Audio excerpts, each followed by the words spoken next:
Okay, good evening everybody. Welcome to the first meeting for 2019 of the Housing Planning and Environment Overview and Scrutiny Committee. I would like to note, first of all, the apologies of the following councillors: Laura Booth, Mike Glover, Stuart Dickman, Lynn Holland, Catherine Preston and James Wilson, and say a particular thank you to our substitutes this evening, councillors Bernard Sharp, Joel Leach and Adrian Pearce, who we understand is on his way. We're not yet quorate, but we do expect 2 members to arrive slightly late, so we will become quorate. As such, we cannot yet agree the minutes of the last meeting, so we will. I'll keep you hanging on with excitement in order to take that item. Chair's announcements. You will have noticed that the GMSF, which is an item which comes almost as a standing item to this committee, the next draft has been published and goes to the special meeting of the Combined Authority tomorrow morning. All residents are being encouraged to take part in that consultation. It will come as a major item to our next meeting of this committee, so the February meeting. We will look at that and we will look at it alongside the TFGM 2040 transport strategy, at which we will have Paul Dennett, the elected Mayor of Salford, and Andy Burnham, the elected Mayor of Greater Manchester, as they are the portfolio holders for those items. And Eamon Boylan will attend as well as the Chief Exec of both the Combined Authority and TFGM. Okay. Are there any declarations of interest from anybody who's here? There are not. We will come back to minutes of the last meeting. And so welcome to Chris Boardman, who is here as the Mayor's or as the Greater Manchester Cycling and Walking Commissioner. We have had a fairly brief paper on this item. He's going to give us an update on some of the work that's going on across Greater Manchester on walking and cycling. You should always assume we've read the paper, but I understand you've got a presentation. If you could take up to 10 minutes on that, and I will be stern because we've got other items on the agenda, and then we'll bring members in with questions. So please go ahead for up to 10 minutes. Thank you very much. Good evening. I know this is rather unusual to have a presentation, but I think for the purpose of this as a one-off, it's important to contextualise everything, the work that we're doing and why we're doing it. This piece of film, very briefly, is very powerful for me because this is 280 miles from here, and where 60% of journeys are walked and ridden. 60% of kids every day go to school either by bike or walking. 50% of them ride a bike. It's just normal. And if we took anybody from Greater Manchester and stood them in this environment, they would say, yeah, that's actually, I prefer that. So we have no problems with the destination. We're all agreed on that. The challenge is how do we actually get there? Because that's not what it's like in Greater Manchester or indeed the UK at the moment. It does actually require bravery to cross a street or to ride a bike, and that's not right. And the cost of that to all of us is absolutely enormous. In the initial research I did when I took the post, we found that 30% of journeys in the UK, in Greater Manchester, of less than a kilometre in a car are made in a car. That's 250 million journeys that could be walked in 5 minutes are done in a car. Now, that might be slightly embarrassing, and it is reflective of the rest of the country, but it's also an opportunity. At the moment, it's costing us, there's technology for you. It's costing us £500,000 a week to the NHS alone from inactivity. But the plus point is that we know that if we just got people to walk or ride to work, or just do those short journeys, a lot of those are the school run, the potential for halving the impact of some of the major diseases that we have are absolutely enormous. So that is in effect just one element. The overall cost of doing nothing to stay as we are, it's costing us £3.75 billion every year, which sounds a figure that's almost unbelievable, but if you break it down, it's well evidenced. So yes, I put together a report, Made to Move, a year ago, almost exactly a year ago. It's 15 steps for how we actually do something about that, and it's underpinned by 2 simple premises. The premise that anything we do for bicycles, anything to enable people to use a bike to get around, must be usable and want to be used by a competent 12-year-old and their parents to want to let them. And that proxy represents people who are taking the kids to school by car, somebody who hasn't ridden since childhood, somebody who's a bit wobbly, all the people that are currently doing those short journeys in a car that we want to impact. Our test for walking must be usable and want to be usable by a parent pushing a double buggy. And anybody in this room, if asked, what would that mean? And you could describe the environment that we have to produce. And if we don't do it, then we may as well not spend the money. We have to do all of it. So underpinning most of this, or rather preceding it, is we need safe space. That's what it is that stops most people, creating safe space. So we took a rather unusual step to start with, or slightly unusual step, in that we went to each of the districts and said, right, you choose who's in the room, bring a map, we'll bring the pens, and ask the questions. And we asked them where you can't ride a bike right now, for example, where you wouldn't take a 12-year-old, and they drew it on a map. Would you ride one right outside your house? Yes, I would. Well, why don't you? Oh, well, I get to the end of the road, and okay. Well, what about if we got you across that road? Okay. And what about if we got you across the next one? Okay. So mark down all the severance points, all the problems in your area, barriers that would stop you using a bike or letting one of your kids go to school by bike or walk. And within an hour and a half, each of the districts had produced a draft map of what they needed. Local people produced it for their area. We took that away, and we took all that information. This just shows you the red areas are ones that are bound by severance points, generally busy roads and where you can't ride a bike. When they'd finished, it looked, if I can get this to work. Can you just forward that with the button for me, please? Yeah, it looked like that you've just missed. Basically, they produced 1,500 points where we need to get across the road safely. But it was owned by the people that live in those places. We never touched a pen, and I think that was quite exciting. Then we took the next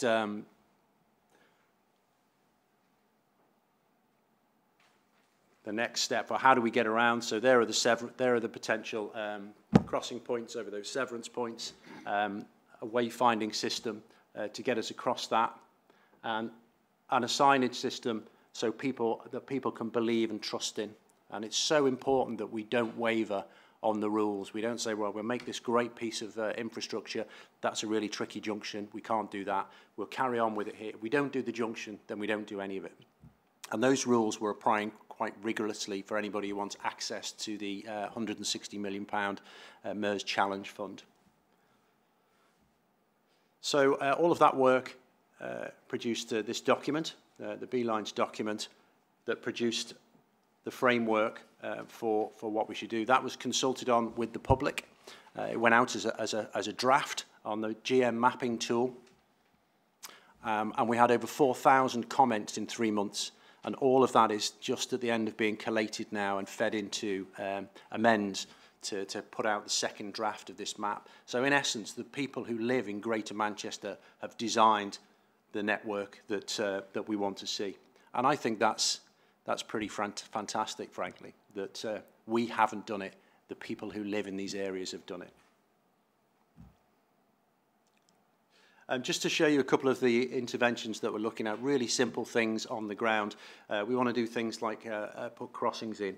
This isn't done anywhere in the country at the moment, and we hope to be able to pilot this. And we said we wanted Greater Manchester to lead the way. Well, this is the kind of simple thing, side road crossings. You think, well, that's pretty boring. Well, if we did this with a side road treatment to do that side road, it would cost about £30,000 in works. If we do it with paint, it costs about 300. So the potential for doing something really effective. In London, where there's been side road treatments, the collisions have gone down by 20%.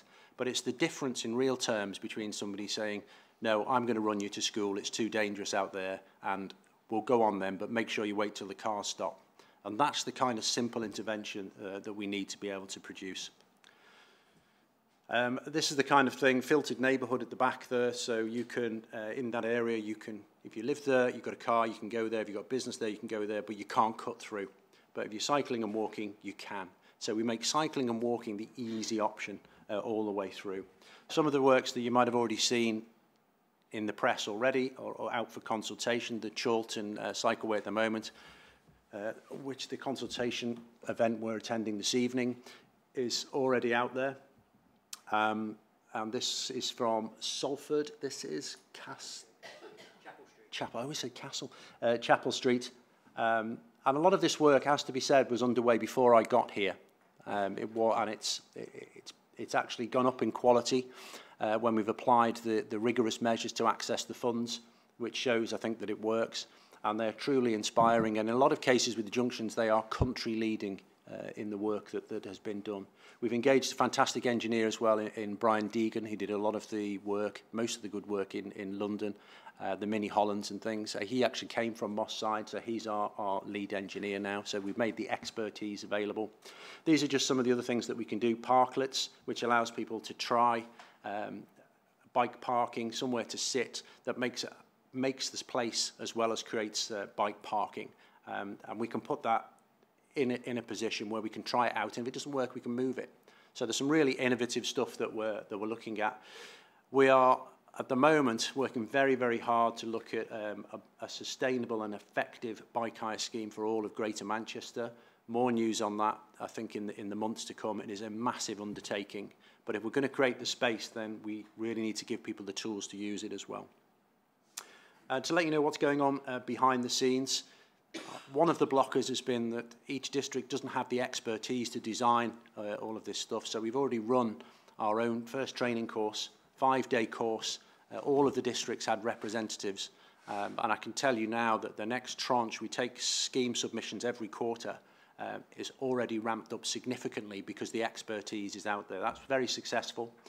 We have design guides on each element and are building a manual for how to build streets. That's a huge piece of work, and some of the innovative stuff that you saw. So ultimately, this is what we're aiming for kids to be able to go to school on a bike, and that to be just a normal thing. And they're not cyclists. This has got nothing to do with cyclists. It's just normal people getting around without cars. Thank you. Okay. Thank you very much indeed, and bonus points for sticking to under 10 minutes. So thank you very much for that. I'll start off with the questions. I've got 3, and they all relate to money, really. The overall scheme is £1.5 billion over 10 years. And I wonder if you could talk a little bit about where the rest of it is coming from. Some has already come from, I'll ask 3 questions and then bring you in to do that. So some has come in for part of the Mayoral Challenge Fund, so it's 160. Where does the rest come from? And I guess how does that work with the local authorities, so with the 10 boroughs underlying that? That's one question. I'd like to understand a little bit more about your role. So as the Cycling Commission, what does that mean?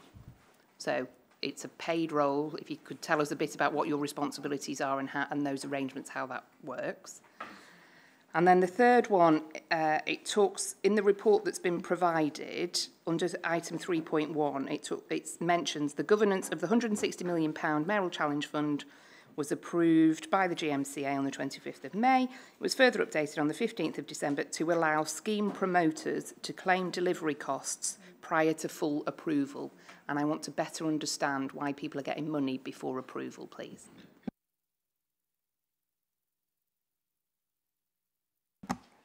The overall funds, we've estimated, and it's based on very solid data, that it would be about £1.5 billion to deliver this project, and it would take 10 years. But ultimately, I think what we need to do is get going and start and know. I mean, we've already identified there was almost 100 different potential ways to fund this. But ultimately, we don't want to have a cycling fund. We want to be able to get to 10 years, and this is just how we do streets. That's what you're aiming for. And so we need to seed fund to start with. We need a time frame, and we need a number that's serious, and we need people to believe, wow, this is a thing, and we have to do it. But we need it to become normal to just how we do streets. So there's several funding streams already being explored. The premise of the fund is that it's match funding. So this is allowed, so for example, the Chorlton scheme was a £3.5 million scheme. And to bring it up to the standards it needed to be, so we could be confident that it will work and it won't be a white elephant, to tackle all the difficult bits, the junctions, the bridges, that it went up to a £13.5 million scheme. And that's actually normal. You look at this stuff, that's fairly normal. That's what it takes. But it showed what the quality could do when we added funds to a commitment that one of the districts had already made. At the moment, it's flexible. I think we need to help people get going, do something that they haven't been doing historically. So it's flexible how much support and who puts in how much. I think we'll tighten up as we go along. But none of the funds are released if they don't match the criteria of that competent 12-year-old and double buggy test. And I would note that we try very hard to make sure that we address both of those forms of transport. Walking is more important than bike riding. Regardless of my own background, walking is more important, which is why we focus primarily on crossing points, because that's the easy, most accessible way to deal with a lot of those short journeys. As regards to my role, I think to start with, it was to bring a different perspective and to look at what was required and gather knowledge and to help define a mission that we wanted to go on and get everybody galvanized behind a clarity of what is required. So that 15-step report was the steps we need to take. And now my job is to hold all of us, including myself, accountable for making sure we don't slip from that. As far as fund governance go, I think we have quite a robust structure. We have a delivery board who deals with the mechanism of getting this on the ground. And they meet every 2 weeks. And we answer to a cycling board above us. And I think all of us come under the general CA and TFGM structure as well. You mentioned that different funding streams were being explored. Could you just unpick that a little bit for me? Yeah, I brought Martin Key with me, who's my primary officer, more detail on that. So is there anything particular that we're looking? I mean, I know we're already talking to government and it's an ongoing thing, but 160 million will see us probably 4 years before we really need to refresh. But they're being explored at the moment. Hello, Martin Key, TFGM programme sponsor. So about a third of the Mayor's Challenge Fund has approved about 40 million so far, and there's another 1/3 on top of that from local funding provided via districts. So that's how we're extending that 160 million as much as possible. But also a huge amount of work is also being done on existing growth deal schemes. So those that haven't yet been delivered, where designs have been tweaked to make sure that the higher standards of walking and cycling design have been designed into them. So it's not categorised as walking or cycling funding, but actually we're still getting those improvements and getting those benefits. So that's where we're seeking some of these extra funds. Long term, it'll be the Transport Fund 2, and I know negotiations are going on with government, as Chris says. Hopefully we're not going to have any need for a walking and cycling fund. It's just how we do streets. So we'll have to come up with mechanisms to categorise to make sure that we measure all of the funding that's going in that help complement and help deliver this network. That will be interesting the next time you come and see us, so unpick a bit of that. Councillor Gunther, I have you next, please. Yes, I think it's an ambitious scheme. I think it's a very welcome scheme, and I am a walker, so I know what you mean. There is another reason, possibly more than one other reason, why parents are reluctant to let their children go to school on their own, and this is security. Even if they were walking, there would be elements of security and so on. Has any thought been given to that? Has there been any? I know this isn't nothing to do with roads and safe crossings and so on, but has any thought been given to that element?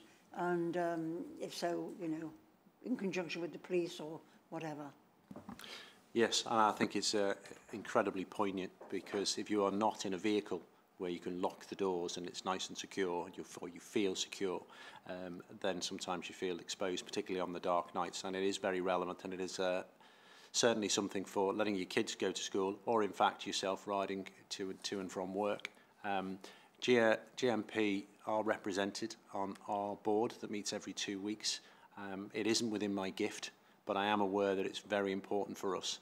In fact, Martin was there this morning talking about some road danger strategies with them. So I would like to update you on that next time I come. I hope I can, but ultimately it isn't within my gift to do that. But I do recognise that personal security is a critical part of this mission, not desirable, critical. Councillor Whittam waved at me next. Yeah, the vision's really exciting, and I think the sort of arguments in favour of taking action are really strong in terms of air pollution and health outcomes, etc. I'd just be interested to hear a bit more about the sort of full range of metrics and indicators that we should be looking at to understand over the coming years whether this is having an impact and being successful.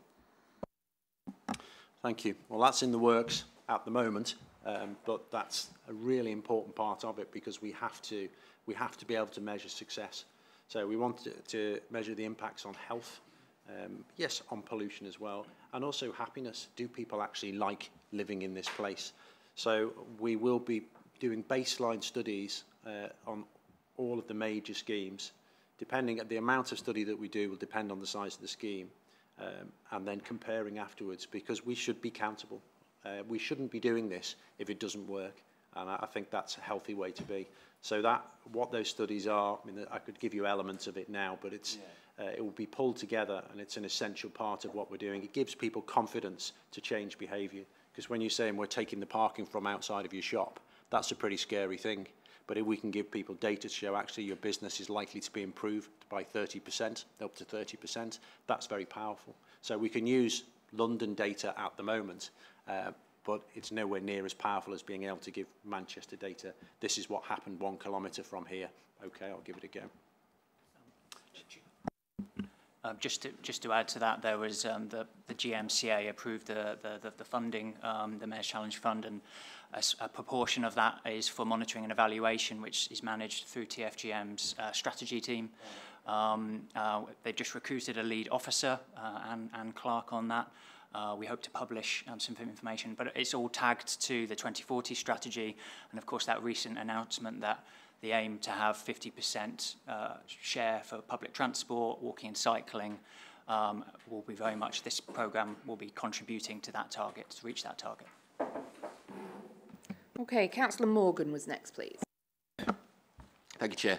Obviously, like colleagues have said, it's a significant project, but I'm going to play devil's advocate because since we've had the presentation in Bolton, lots of residents are very excited about it, but there is a significant portion of residents, many of them drivers, that the perception is they're going to be forced off the road. They're the ones paying the road tax. They're the ones paying the fuel duty. So how are you going to change the perception of that significant amount of residents? And you were talking briefly about funding. Is it the intention moving forward that any future significant developments, that developers will be asked to fund these sort of projects as we do infrastructure, 106 monies, etc.? Because obviously looking forward, we've got to keep the income stream going. Okay, thank you. I think one of the healthiest approaches I think we've taken, we have developed very quickly healthy competitiveness with districts, because one of the things I said from the outset is, hey, if you don't want to do it, then we don't do it.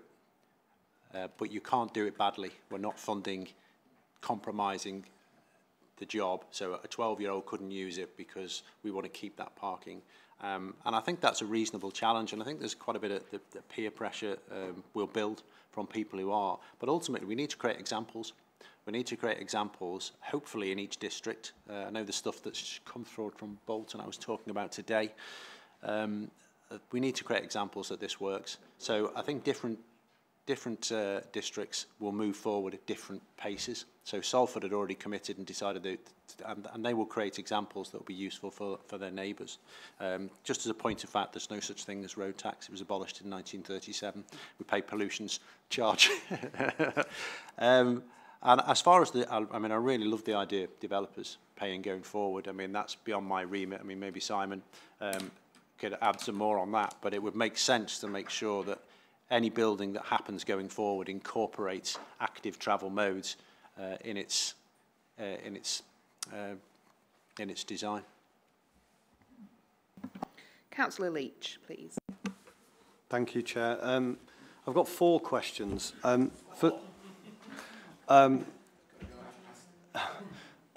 First of all, you use the phrase, I think this is the quote, this is how we do streets. That's the attitude that you want to see going forward.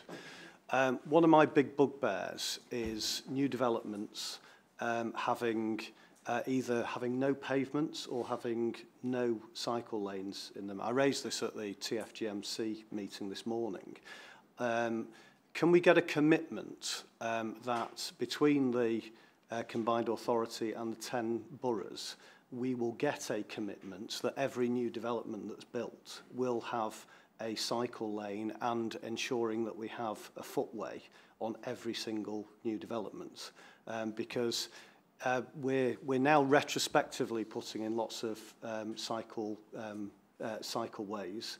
And what I don't want to do is to see in 20, 30 years' time, we're still arguing that we ought to be putting in a cycleway in a development that happens after the start of this big project. So hopefully we can get you on board on that. Secondly, I'm really intrigued to work out exactly, and I'm going to mention the Chorlton scheme, about who actually takes ownership of that scheme, who is responsible for it. Because certainly it is a very significant and comprehensive scheme in terms of cycling.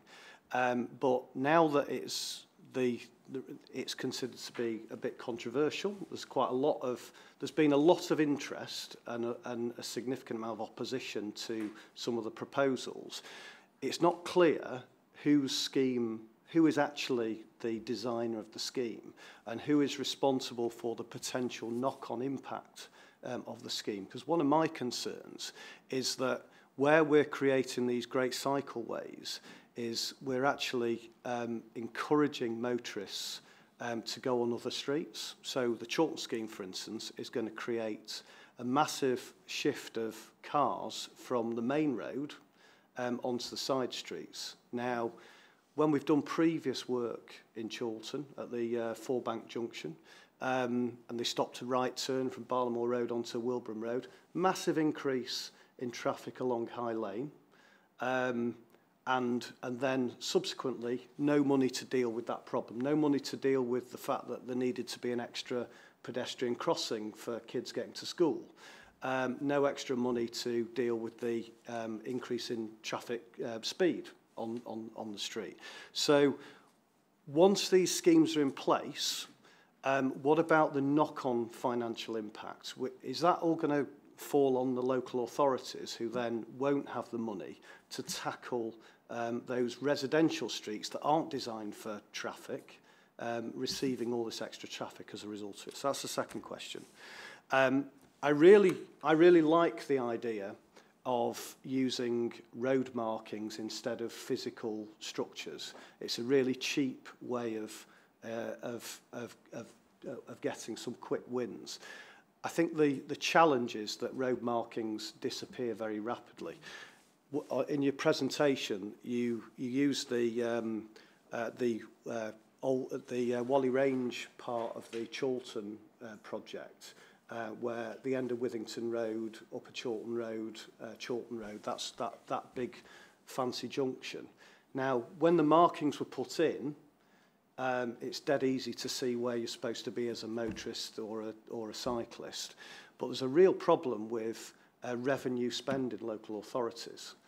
How do we guarantee that using these road markings to improve junctions are then going to be constantly renewed by local authorities? Because the proposed junction at Wilbraham Road and Barlamore Road, for instance, as soon as all the green or blue or whatever it is cycle paths disappear, it's going to cause confusion, in my view. So how do we ensure there's an ongoing revenue stream to make sure that money's available? I think I've said that's the 4 bucks. Yeah.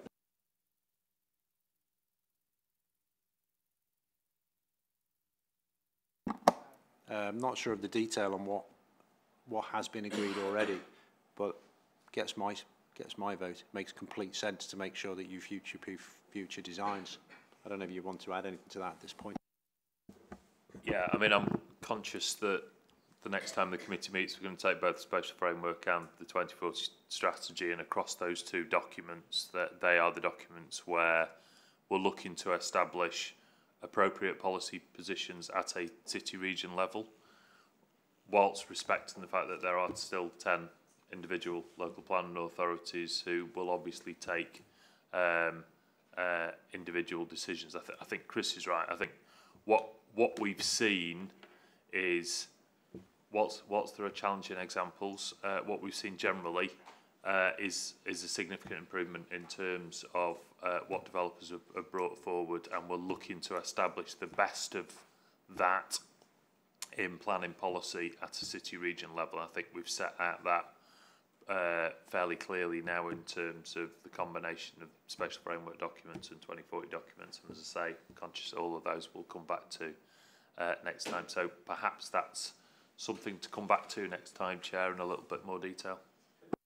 Just add that not one development, as far as I can tell, in Manchester since I've been back on the council has had a cycle path included in that development. And it's because the developers don't want them because it takes up road space. That's why they make the roads too narrow and everyone has to park on the pavement, or they remove the pavement altogether because then they've got more space for to create more houses and flats. We've got to take a position that is very tough on the developers on this, because otherwise we will be in this position in 20 years' time saying, why didn't we do it 20 years ago?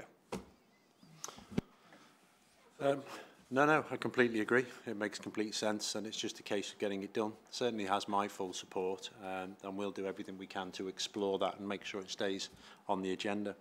It also sort of segues into scheme ownership. It must belong to the district, and that is also the choices we just discussed, to not do something, but it must belong to them because they have to live with it. As far as traffic capacity goes, we had a look at that today. The Chorlton scheme, and I'm delving into some detail here that I might need correcting, we could do with engineers here, but the impact on traffic is not what you'd think. As far as taking out the potential for taking out some turns, they have been studied. I think what the main junction was 90, at peak hours there was 90 cars who turned right at morning peak in an hour, in 2 hours, sorry. So it's actually not perhaps what you'd think, and that allowed the continuous flow of traffic. You were inconvenienced those 90 people in 2 hours at peak time, so it's not actually that bad. As far as mitigating that, if there was traffic pushed onto side roads and more schemes are needed, this isn't a one-off bidding pot, this is an ongoing fund. So if we want to broaden the scope of the studies that we've already done and do things to mitigate going further, then great, bring the schemes forward. You want to do it all at once, great, we can do that as well. So those steps can be taken. This isn't a single fund to bid for and then it's gone. We're taking schemes every quarter, so we'll be as ambitious as the borough wants to be.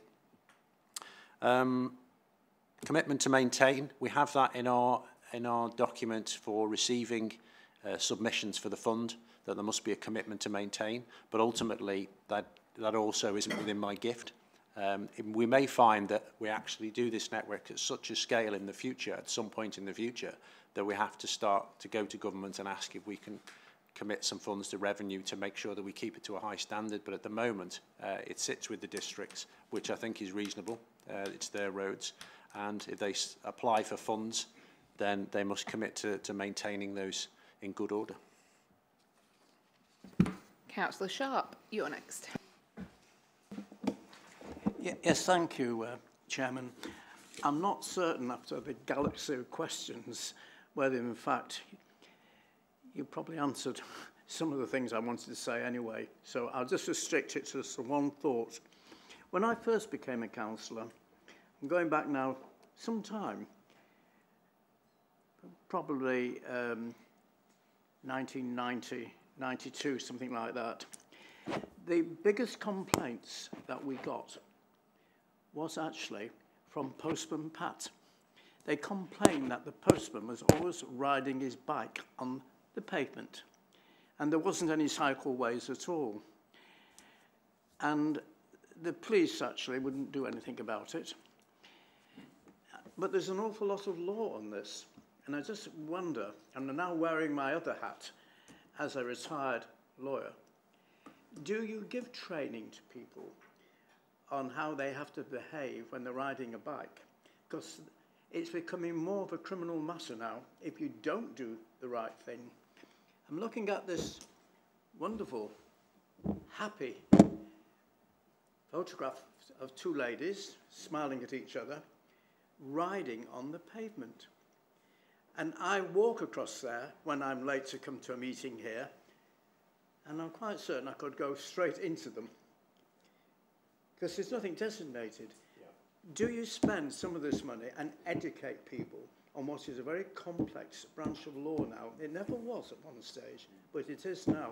Because my profession are ready, willing and able, actually, when things go wrong, to shout at people, that's all. So someone's got to take the risk as well. That's all I'm saying now. Thank you. Thank you. I think it's a very good point, actually. It's a case of point. I mean, cycling is actually permitted in this area, responsible cycling. And I think what we need to distinguish between is forms of transport and behaviour. And I think antisocial behaviour of any form, then we need to police it better. As far as training goes, training is something that we can do. We have a behaviour change team. For me, I think it's actually second phase. First of all, we have to create space for people to do it. So the question is, why would somebody be on a pavement? Why would you do that? Because it's too dangerous on the road. So we take that away. And thirdly, and probably importantly, we strongly discourage, in fact, we seldom support any schemes that are brought to us that are shared space. So we try not to bring people into conflict in the first place. So it's a good point. However, we don't believe that people who want to ride in an area should be stopped from doing so en masse. We do believe that they should be strongly encouraged, compelled even, to behave reasonably. They're in this space as a guest and not as a right. So there's some thorny ones to be dealt with, but as a whole, we don't tend to support schemes that are shared space. Thank you very much. Councillor Robinson, please. I'm sure we can all look back fondly at a time where the most controversial issue brought to a councillor was a postie riding on the pavement. That's not my key item of casework, I can assure you. Councillor Robinson. Once again, I'm being devil's advocate, and I agree with a couple of things that have been said. I myself have personally been knocked down 3 times outside Manchester University's Art College, going to a meeting and coming out of a meeting by students. So that's one section that you need to look at. Also, on my particular ward, there was a bullying infraction going on with the people that were contracted to do the cycle lanes, where they made sure a group of houses could not have any parked cars there, and yet on a daily basis transport needs to go to a property there because the woman in that house is permanently disabled and has to have medication delivered every day, including in the way of oxygen tanks. And it was terrible. It ended up in the newspaper. As the ward councillors, the 3 of us had to deal with that on another issue. But basically what's happened now on my particular ward, people are not happy with being bullied on all this cycling stuff. I'm being devil's advocate. I wasn't quite sure what the question was. I got the first bit about behaviour and that...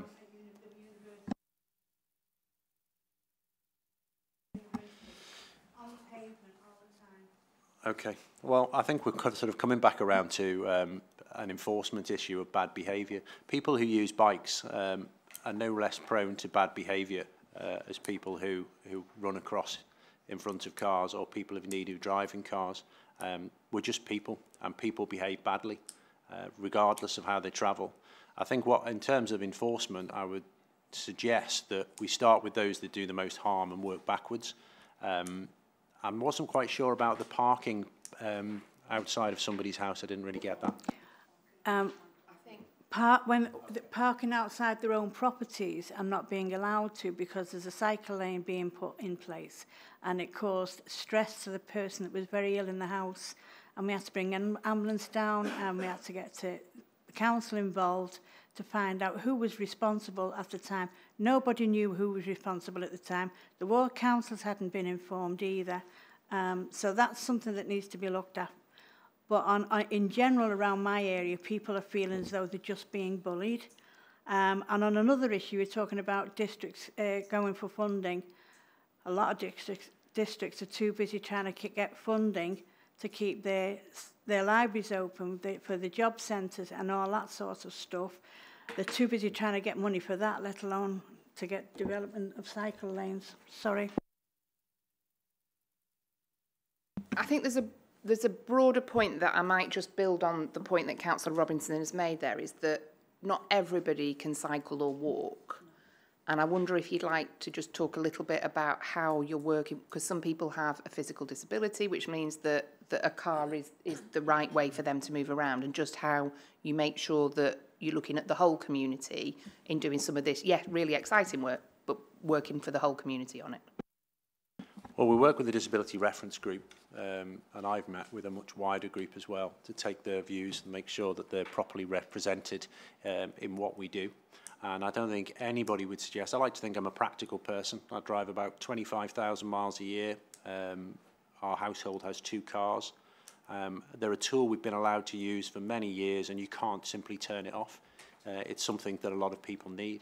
But as I mentioned at the start of this presentation, when we've got 250 million journeys a year in Greater Manchester in cars of less than 1 kilometre, I think there's an awful lot we can do. But those people won't change unless they have a solution that looks appealing and is easy, and we give it to them. So this is not an easy thing to do, and not everybody should have to stop driving. Of course not.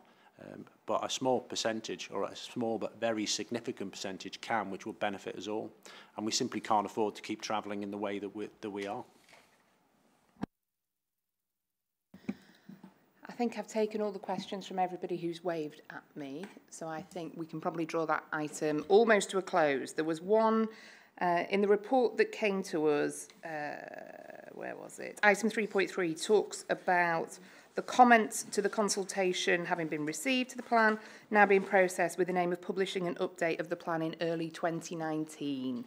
Could you give us a bit more detail of what you mean by early 2019, particularly when thinking about when might be appropriate for you to come back to this committee to give us an update? Okay, so we said that one of the things that I've enjoyed the most is we haven't designed this network.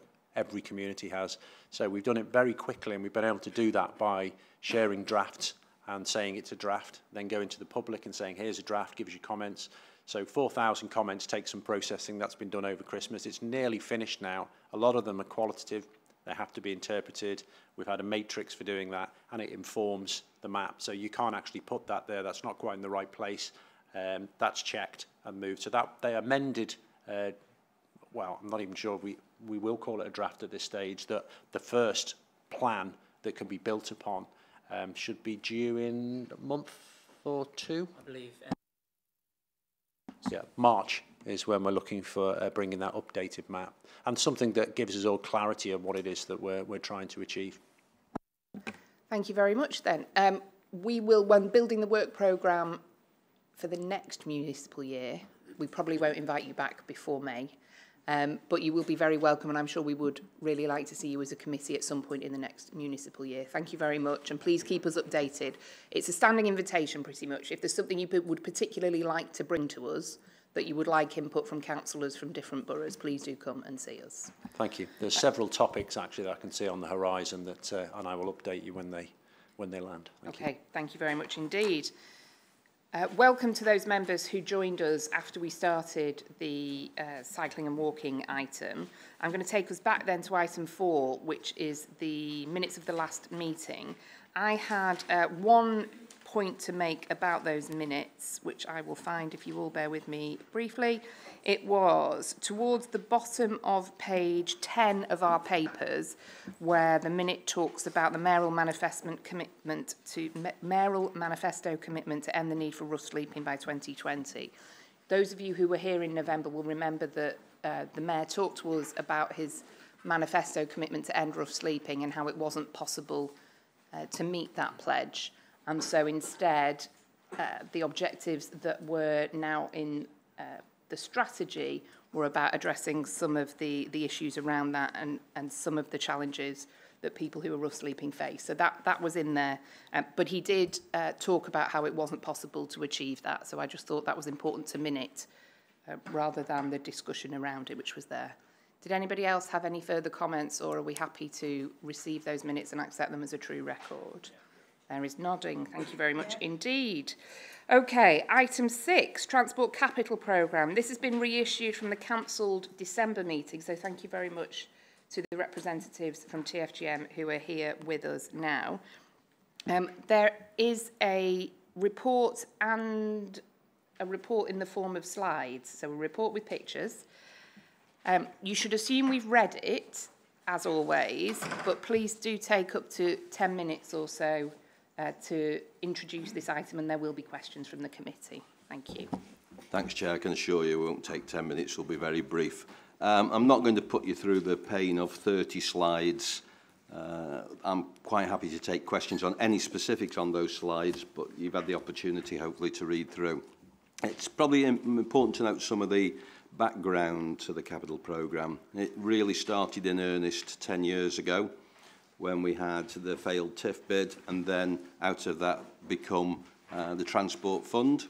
Since then, we have successfully delivered around £3 billion worth of transport infrastructure, the largest outside of London in the country, and all on time and all within budget. We can say that Metrolink is the first anywhere in the UK to be delivered on time and under budget. And that's a big credit to the teams that have been involved in that. Those individuals and the processes and procedures around project and programme management have been rolled out across the infrastructure portfolio. So much so now that it isn't just about transport-related programmes. We're involved in the wider CA delivery, whether it be digital in terms of broadband or helping to coordinate the Clean Air programme. So it's many and varied, it's not just transport. TFGM in its own right promotes schemes. You can see there transport interchanges, bus priority, Metrolink and rail. And what I would probably say is worth a discussion is how in bite-sized pieces we address this with you going forward, because it's such a big subject. What we tend to do with the Capital and Policy Subcommittee of TFGMC is that we take on a rotating basis Metrolink as a capital programme, bus priority as a capital programme, etc. That way there's always something on the agenda and it's always fresh. We're not just bringing reports that have hardly moved on. In addition to the TFGM promoted schemes, we do various schemes on behalf of the CA, again using the skill set. Some of those are done in conjunction with the local districts, some are discrete CA projects. Either way, we apply the same rigour, whether it be working quite hard with the commercial sector. Let's be honest, some contractors aren't the easiest to deal with. Some of them view the public sector as an easy client. We are not an easy client, we are a very demanding client, and we will continue that through anything we do. That's probably enough for an overview. I'm happy to take questions on any of the slides. Thank you very much, and you get particular bonuses for not going over 5 minutes. Okay, I'll start just with a couple of items of clarification from some of the information that's in the slides, if I may. So on slide 45, the one which is rail, which is an item that I know is of interest to this committee, it talks about the access for all bid, and you talk about pending the outcome of the access for all bid. I wonder if you could just let us know about the timing of, if you've heard, when you expect to hear. And then there was, if you could explain on page 49 what the Greater Manchester Transport Strategy Group is, please. Okay. Access for All is where there's a national programme of £30 million that will be awarded through Network Rail. We have put bids in for 10 of our local stations. They're a good high quality, they're in priority order. At the moment, the timescale is by March, they will decide which of those. We have no indications that they're going to run late, but it has been known in the past for a few rail issues to run a bit over schedule. And with regards to the Transport Strategy Group, may I hand over to the chair of that group who will describe it far better than me. Blimey. Transport Strategy Group is the 10 responsible directors from the 10 local authorities who come together I chair that group. My team in TFGM supports that group, and the role of Transport Strategy Group is to manage and develop the local transport plan on behalf of Greater Manchester, which of course these days is the 2040 strategy.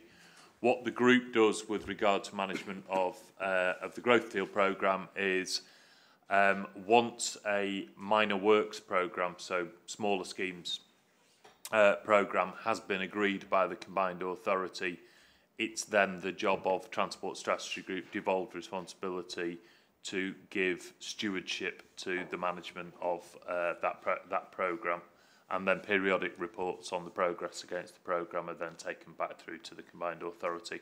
What it allows us to do is to be suitably fleet of foot within an agreed programme in terms of making sure that that minor works programme is progressing at a good rate.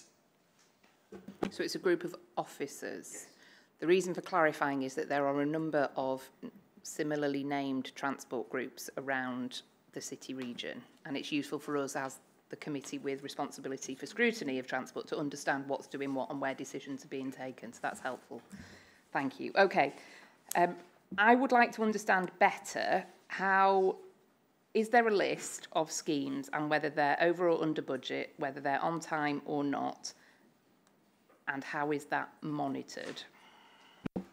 Yes, there is. We bring specific detail back to the combined authority on a quarterly basis, which has both financial and other implications.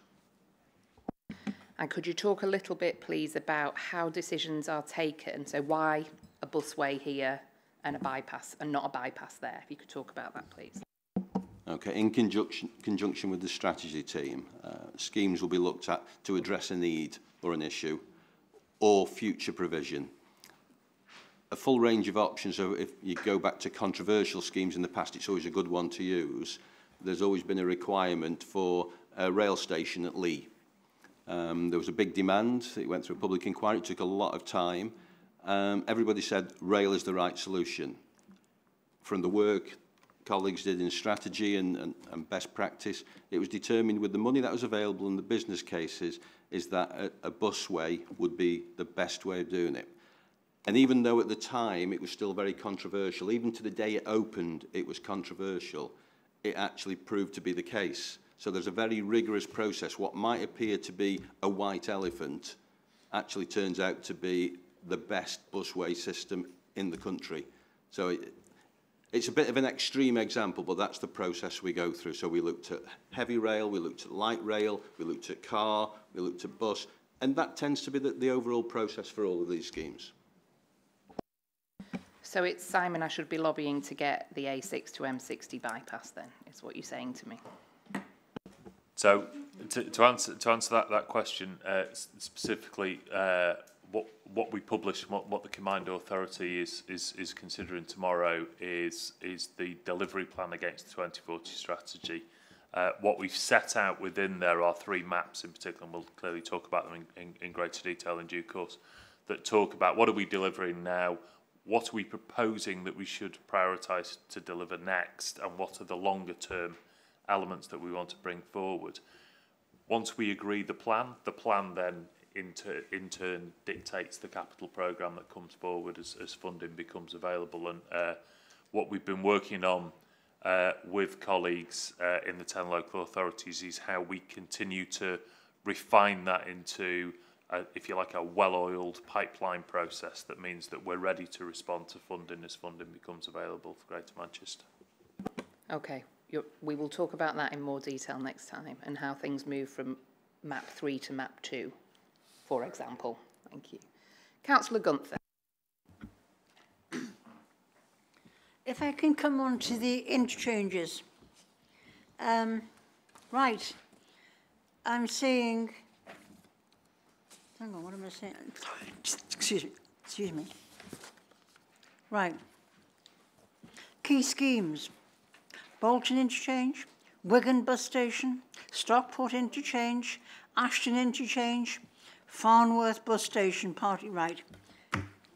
How about Bury? I think we could do with some tender loving care.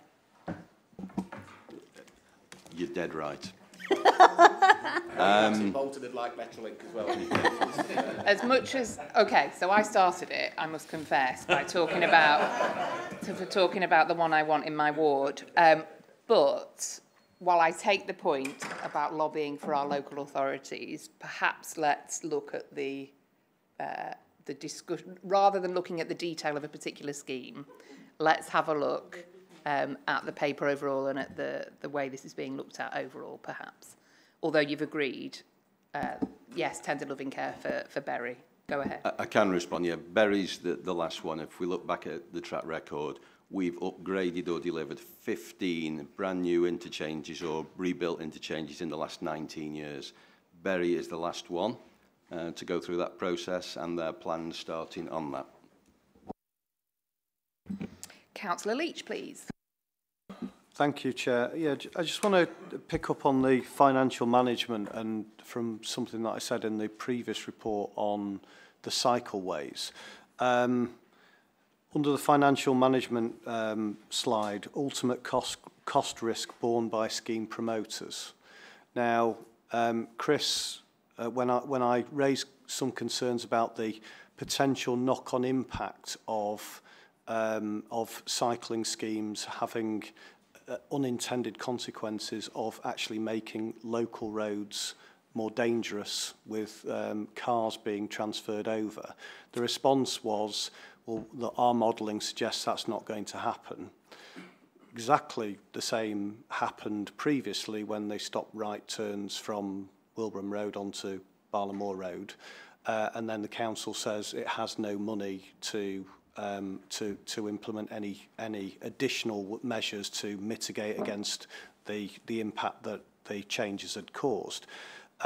Chris's response was, well, more money can be bid for.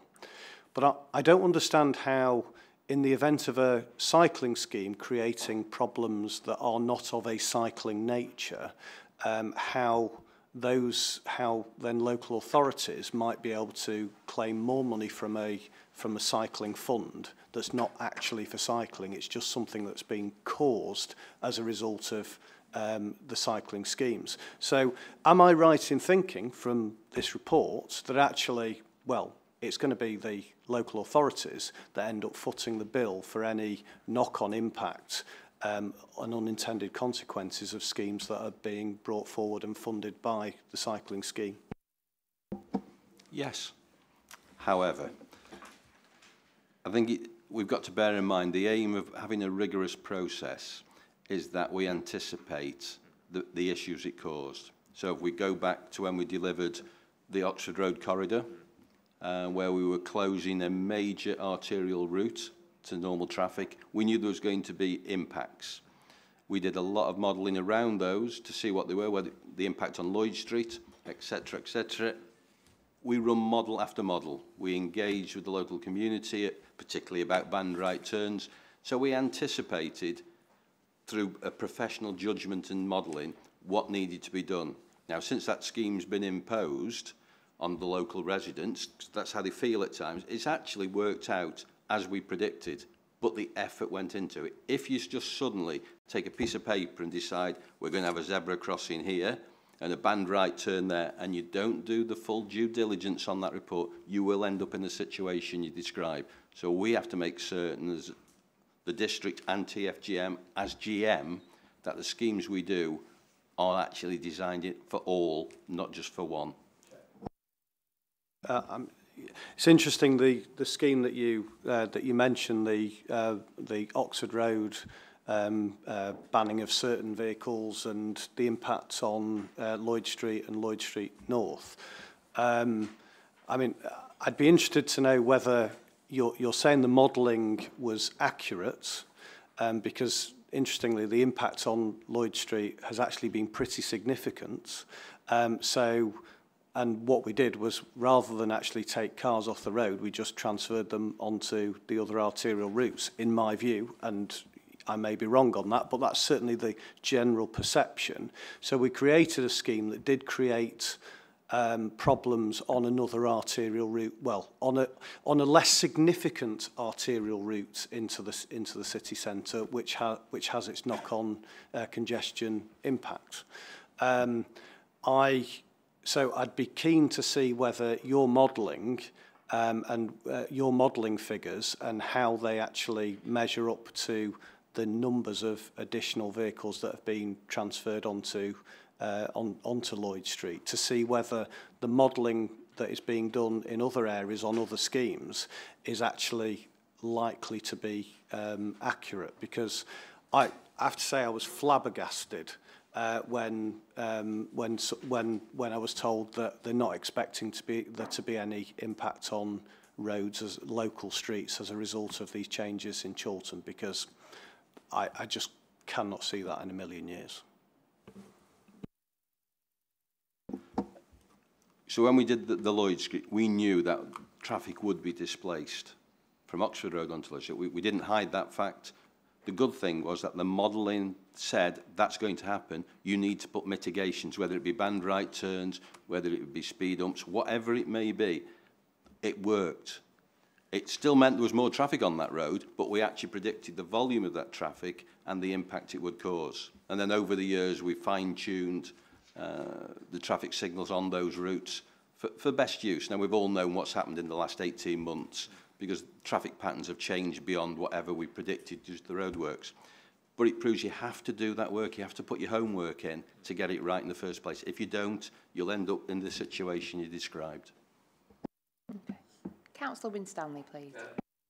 Thank you, Chair, and apologies for my tardiness.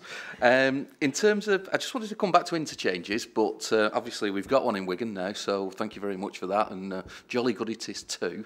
But I was just looking at some of the figures in terms of some of these capital projects, and we're talking about massive amounts of money. And as taxpayers, we've obviously all got an interest in terms of how our taxes are spent.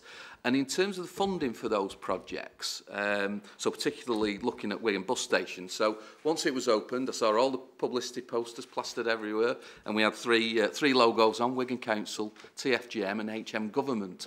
So I wanted to find out exactly how much of those three bodies had actually put the money in. It's been a hell of a job trying to find out how much each body has put into it. I even tried on Twitter in this new digital age to contact TFGM, and I was told someone will come back to you tomorrow. I am still waiting for that response. But I just think that when we're doing these big capital projects, in the spirit of transparency, to make sure that people know exactly where that funding is coming from. So, A, do you know how much from each bit on Wigan bus station? But secondly, moving forward, can we be clear about funding streams so everyone knows exactly, as taxpayers, where that money is being spent? Yes, and it's worth noting that in the quarterly report to the Combined Authority, it does have that breakdown of where the various funding streams are, and the same in the Capital and Policy Subcommittee of TFGMC.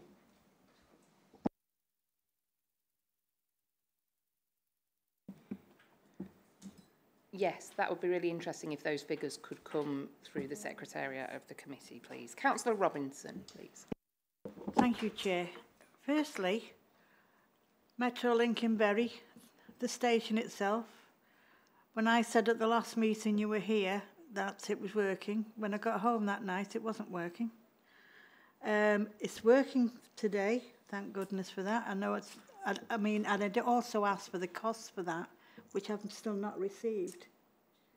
Okay, keep going. I think we might have got that at the last meeting. Yeah, but I've not seen them yet. So what the costs were, unless it was when my email wasn't working on that. But I'm also going to agree with whoever else that said it, that as far as I'm concerned, Metrolink has been one of the biggest successes of the GMCA, and I wanted to make that sure it goes in the minutes. You have to excuse me, I'm very dry, my first cuppa all day. Yeah, but I just want to say I'm totally supportive of everything with Metrolink. And it has, I mean, very rarely, the only time, obviously, they're not on time is when there's been an accident or something like that, or it's the weather. But no, and I wish we could do that with the trains and the buses.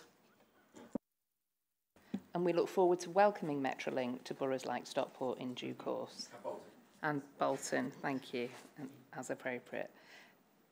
I'm happy to take, if you have a response, or happy to just assume that you've accepted the delight of Councillor Robinson at the sheer existence of the Metrolink. Councillor Robinson, I think it was you at the last meeting who raised Oxford Road. It was talked about earlier. Yeah. And we had a response about signage on Oxford Road. I don't know if, Simon, if this came from you, because you'd raised, I think you were aware of somebody having received a ticket, possibly yourself. Okay. So in relation to the action raised regarding signage on Oxford Road, it's been confirmed that there have been ongoing discussions with colleagues from Manchester City Council, TFGM's project team.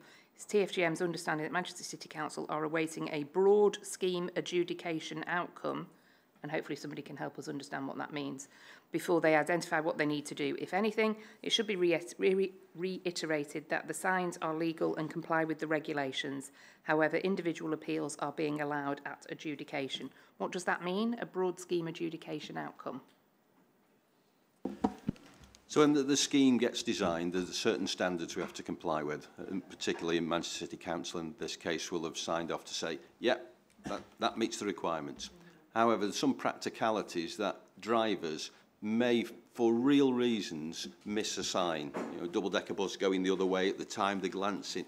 So there are some genuine cases. Now, when you've built up in a certain amount of appeals, and they go through adjudication, you then look for a common trend. And if there's a common trend, then there's something wrong. So that's what Manchester City Council are doing now, looking at the whole to see where the common themes are, and then they will address it in the correct way. Thank you for that. Is it about your ticket, Councillor Robinson? No. It's about the fact, I think where the problem is coming from is when you come in, like from Piccadilly, is it Portland Street, where you've got the Thompson Supper Bar and that coach station. I think going down there, trying to get to Oxford Road is where a lot of the problems are, because obviously buses, and if you've got a bus on either side of you and you're in a car, you've just got to follow suit. And I think that's where the problem is more than on Oxford Road, you know. Thank you for that. Councillor Morgan, please. Joking aside, I mean, it is important that expenditure is equitable across the 10 boroughs. Obviously, we all sit here individually and we're all looking for a piece of our cake, so I just want to make that point. But we've been very lucky in Bolton. We have received a magnificent interchange, £48 million interchange. But as I said previously, we've still got the same old, dirty rail stock going in and out of the railway station, and even more dirty and polluting buses at a lot of the times. So how are you as using the commissioning arrangements to influence the standard of the stock? Because this is mostly about infrastructure, but how are you awarding contracts with regards what sort of transport buses, railways moving forward? Because it's great having all these lovely shiny buildings, but it's still the same crappy stock coming out of it. We take rail to start off with. We have no contractual way over the rail companies. So it's done through the Department for Transport, of which Transport for the North and Rail North influence that. We do influence them, but we don't have direct control. We used to be co-signatories on the Northern contract. We're not anymore. So we are now lobbying hard. The good news is, when the new timetable change comes in May, Northern should be introducing new rolling stock to bring us into the today standard of everywhere else. Also, TransPennine will be introducing new stock to go through Bolton as well as. So that it's jammed tomorrow. We've been waiting too long. We've been at the back of the queue, but it is happening. It's going to become real. So then we go on to the bus market. The bus market is slightly different. It's a deregulated market. 80% is operated on a commercial basis, of which we have no control and very little influence. For the remainder of the market, which is our subsidised, we probably subsidise about 20% of the market. Any contracts we let, we set certain standards that are required in terms of age of bus, type of fleet, emissions, and unless you meet that minimum requirement for GM, then you're not considered. And also it's done through a performance monitoring system, which again is reported to TFGMC on a quarterly basis, where every operator, and there's 30 plus, are scored and ranked according to their performance in the previous quarter. Like you said, it is jam time. We've been waiting for the new stock since Ruth Kelly was the Transport Minister, and that was, what, 15 years ago? But, you know, when they come, we'll cheer from the streets. Councillor Whittam, please. Yeah, mine's a bit more of a plea, I think, really. Just the papers and the presentation, I think, are a good overview of the scope of the capital programme and what you are responsible for. Maybe just think back to the last question. It might be good to have a bit of a clear kind of outline, articulation of kind of what you're not responsible for, because I think sometimes there's the sort of confusion about amongst councillors across GM about sort of the scope of TFGM's responsibilities. But what I think in terms of the papers and the presentation, what I felt was lacking really was a clear overview, articulation of the governance arrangements and the accountability mechanisms for the work that you do. And I think that comes through as well, talking to council colleagues back in Trafford, and hopefully this might well be sort of reflected across Greater Manchester, that councils are often sort of confused about kind of what the accountability and governance arrangements are for TFGM. And I just want, so the plea really is could there be a clearer kind of articulation of that developed, you know, 1-2 slides, and could there be a bit of energy and effort put in to taking that out to councillors across the 10 boroughs, bit of work in sort of communicating that so we could have a better understanding. Sorry, Councillor Winstanley, have you got a point on that? Go ahead. Why don't you turn your mic on and go for it? Thank you. And it's to do with when, as councillors, talking about governance arrangements and things like that, where we have queries and issues with TFGM, in all our own local authorities, we have a system that we can put inquiries in and we get responses. With TFGM, I struggle for the life of me to find out the right person. We end up having to submit an online form. It goes into the thing. You get the automatic thing back. I just think that the way that we deal with councillor inquiries on TFGM issues is pretty poor, if I'm being honest. It definitely does need to be improved. There needs to be a better interaction with members across GM in terms of dealing with queries and issues and things like that. So it was really just building on your point, really. So rather than going to the elected members who sit on TFGMC, you mean a query straight to officers? Yeah, like you would. Okay. Okay. There's generalised nodding from that corner of the room. So, are you wanting to respond to that? Well, I was thinking that perhaps what we could do, because clearly I'll be coming along to the committee next time on the 2040 delivery plan, is perhaps we could circulate to members the briefing material that we produce at the moment for councillors. It'd be really welcome to gather any views that councillors have, and we'll also provide something on the councillor inquiry service that we provide at the moment. And again, I'd very much welcome any exchange with councillors in terms of how we might go about improving that, because clearly it's very important in terms of the way we run our business. When you say the councillor briefing, do you mean for new members of TFGMC? Okay, so an induction pack. I think that would be helpful for us to see. I really do. Yes, please do. And we're aware that this is a moving feast, the governance of TFGM, so that would be interesting for us all to keep an eye on. Councillor Robinson, you indicated. Yes, just a quick one. We have in our borough, we've got a magnificent councillor who is on the ball with TFGM, Councillor Phil Burke, who is brilliant at his job, and we get sometimes three or four emails a day on questions raised by councillors in Rochdale, and sometimes he will reply, or like for instance, I've just had one back from Sam Tyso on an issue. So that is one way, as far as I'm aware, it's working with your own representatives that you have in your own boroughs. But I also welcome that any input that I might want to take further, suddenly there's a stop there where I can't take it any further. So that is, are you with me, Lisa? Once I've had the information or some information back from a representative of transport, after that, sometimes where do we go next? Because I don't seem to get that follow through. I think let's certainly take up Simon's offer to have a look at how that works with councillor inquiries, because they're typically not our inquiries, they're from passengers and residents, and they've been escalated because they haven't been able to find the answer somewhere else. Yeah. So we'd certainly, as a committee, I think, welcome that information. And as appropriate, we, of course, can circulate that within our own boroughs. Yeah. So, as nobody else has indicated, I'm going to thank our 3 TFGM reps for joining us this evening. You're welcome to stay, as always. You may have some input or on the next item, which has some things to do with transport. And so we'll welcome Councillor Alex Gnosis, who is the Green City Region lead, as the lead member for Stockport Council, who's doing the GM Clean Air Plan update. You should assume we've read the report. Yes, good. Please take up to 10 minutes to introduce the item. Okay, thanks.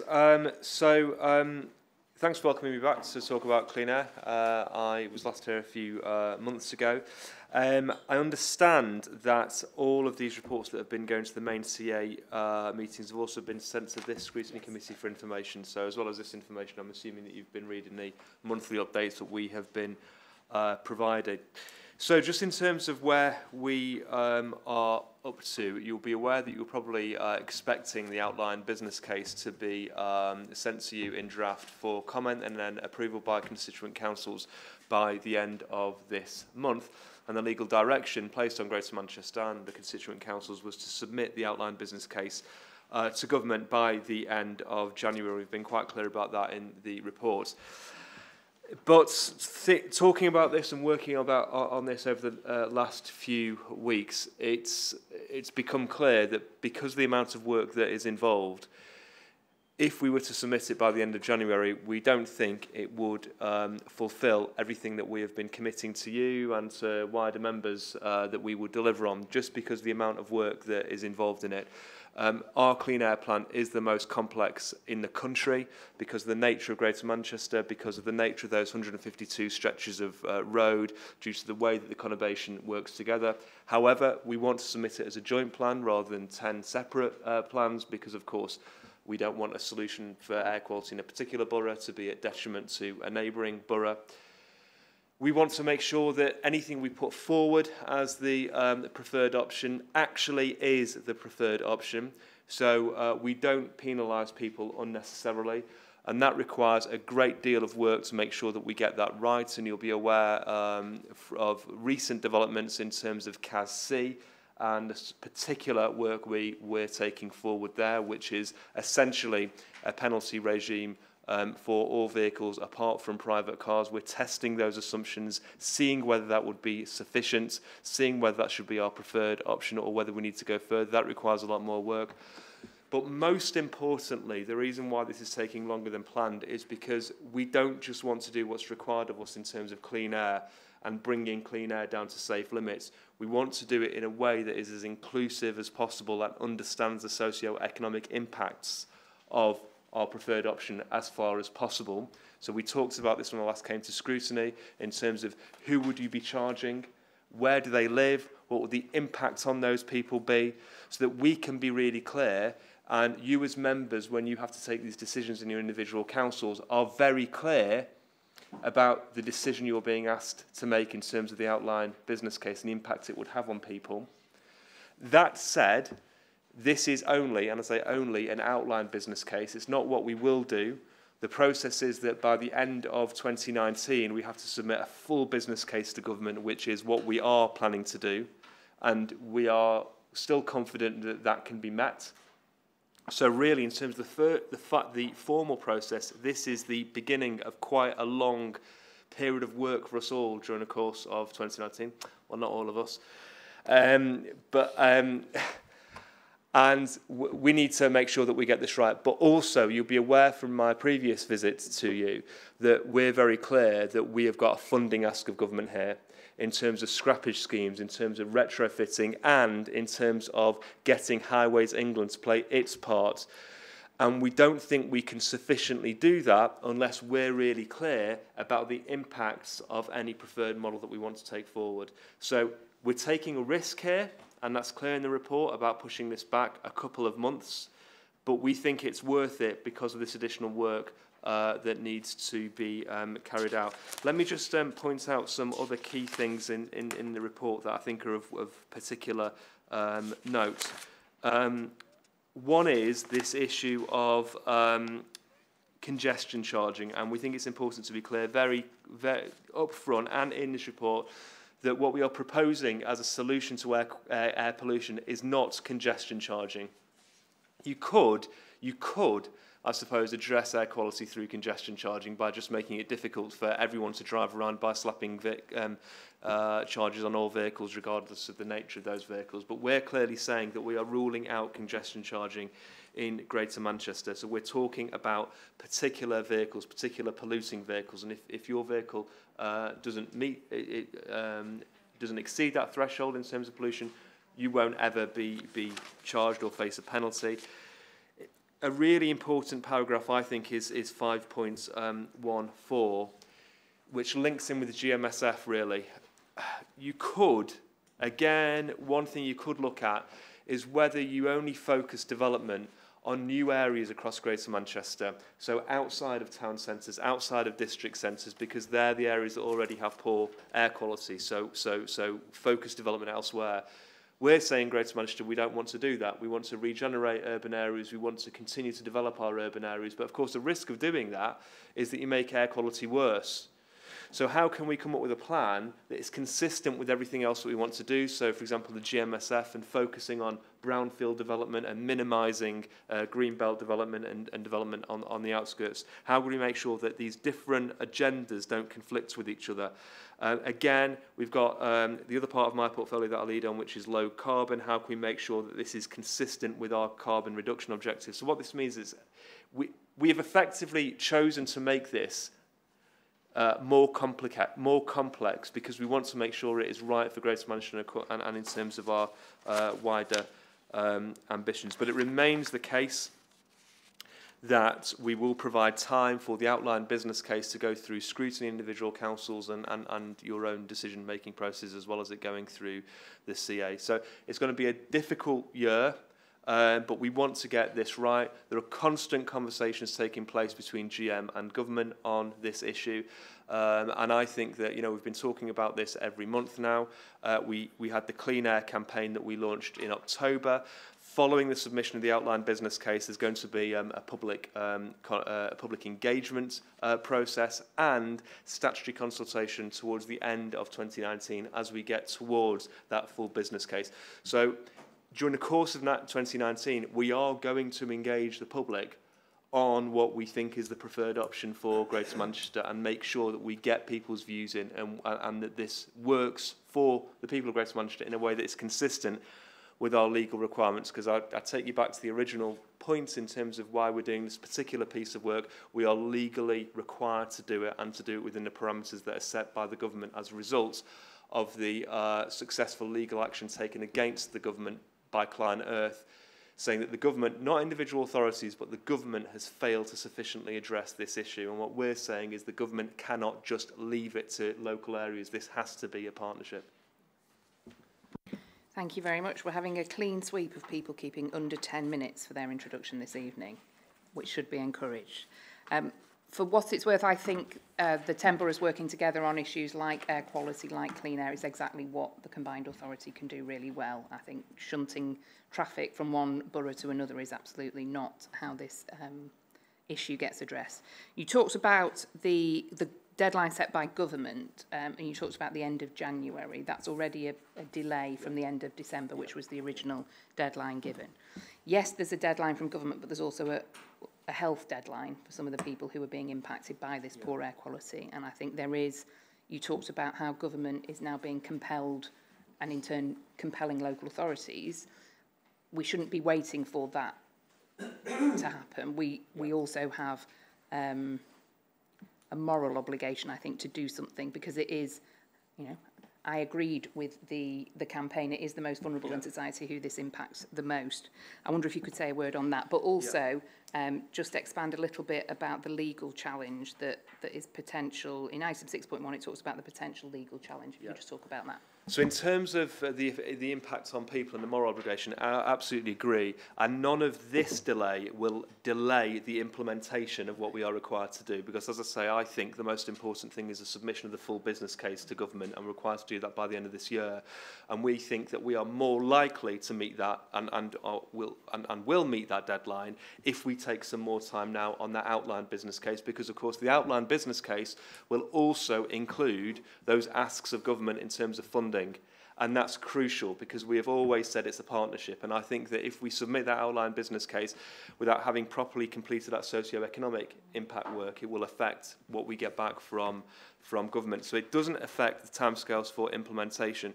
But yes, this is ultimately a moral issue. We do have existing air quality plans and strategies in Greater Manchester, so it's not the case that we haven't been doing anything in air quality. We have, and there have been improvements in air quality over the past 10 years, but it's not enough. And we have to go further, specifically in relation to these 152 stretches of road. And I come back to the figure that I normally use, which is that we estimate that around 1,200 people in Greater Manchester die prematurely, directly or indirectly, as a result of poor air quality. And again, if you look at those stretches of road that we published in October, you can see that many of them are located in more deprived areas. So more deprived people are being disproportionately impacted by something which they have not caused, because they're not the causes of the poor air quality in those communities. So yes, ultimately we should be doing this anyway. In terms of your second point, which is the actual deadline, well, I don't actually have a clear answer for you. The requirement is the end of January, and the government hasn't budged on that. So what I'm saying is we are taking a legal risk here, and that can be challenged. But I think, and we think, it's a risk worth taking because we're confident we can complete this work and submit it to government by the end of March. And given that we still want to complete the full business case along the timescale set out, I think that's appropriate. And I think Simon might be able to provide more information on this. That other areas of the country have also taken a similar approach. So we're not going out on a limb here. Yeah, certainly. So other cities, Birmingham in particular, rescheduled the milestones to the end point of developing a plan. So we're not the first authority to have done that. Thanks for that. It's useful to understand that. So this is it's a health issue, it's a transport issue, but it's also a political issue because these proposals are quite controversial. Yeah. Are you able to confirm that these delays are not because of a disagreement, because of course all the 10 leaders and the mayor are all Labour leaders and a Labour mayor? Are you able to confirm that it's because extra work is needed and it's nothing to do with politics? Yeah, there's absolutely no disagreement on this issue. What we're completely at one, with the view that we should avoid charging individual private motorists if we can. But to do that, it requires a lot more work to see whether a CAS-C model will be sufficient, which is a penalty regime for commercial vehicles, effectively. And we're also committed to doing this socio-economic impact work, because the politics of this is that we are very nervous about proceeding with something that would harm people financially, harm the economy of Greater Manchester. So we need an option that mitigates that as much as possible. So that's where the nervousness is, but it will take more time. So the extra time is simply because of the extra work that we are requiring officers to do on both the socio-economic impacts and really, really pushing this point about how can we restrict the penalty regime as far as we possibly can. Councillor Winstanley, please. Obviously, you've outlined in terms of this is going to be a GM-wide scheme in terms of the clean air zone. So, and I totally agree with you that we do need government to put that money in terms of retrofitting and scrappage schemes and all the rest of it. In terms of the actual infrastructure that you're going to need to police this, is that infrastructure in place already, or are you going to actually need extra infrastructure to be able to levy these charges on these particular vehicles, whichever you determine would be the ones that would fall into this catchment. And secondly, there's obviously a nervousness amongst the public, and I know you've been very explicit saying this is not a congestion charge, you're not looking at private motorists at this moment in time. The obviously feeling out there amongst the general public is that once you've got all that infrastructure in place, at some point in the future, that'll be very easy to switch over dependent upon if there's a certain mood or people want to do something in future. So it's obviously trying to sort of like provide that future reassurance for members of the public as well. You are absolutely right to point to that and how people might interpret decisions that are taken. We would have to, as part of our preferred solution, we would have to also identify what's the best way of ensuring compliance, and that may or may not be require physical infrastructure to monitor vehicles. What the government has said is that they will fund the capital costs of such infrastructure, so we wouldn't be paying for that, the government would. But we would have to provide assurance that it wouldn't then be used for other purposes. And for me, the test is this. We will be setting out what legal limits will be that we would have to meet. And once we've met that, then that's the end of it, really. And we're clear that we don't then run the risk of going over those limits. So at that point, the infrastructure would need to be dismantled.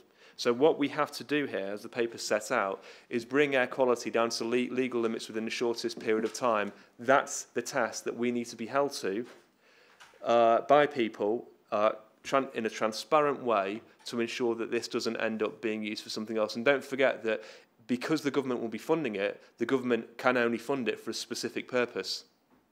They're not funding it for a generic purpose. So more work is involved, is required in terms of the infrastructure, but also we need to be clear about how the government can hold us, how the people of Greater Manchester can hold us to account that this won't develop into something else. But I don't know if you want to add anything else in terms of the provision and funding of that infrastructure.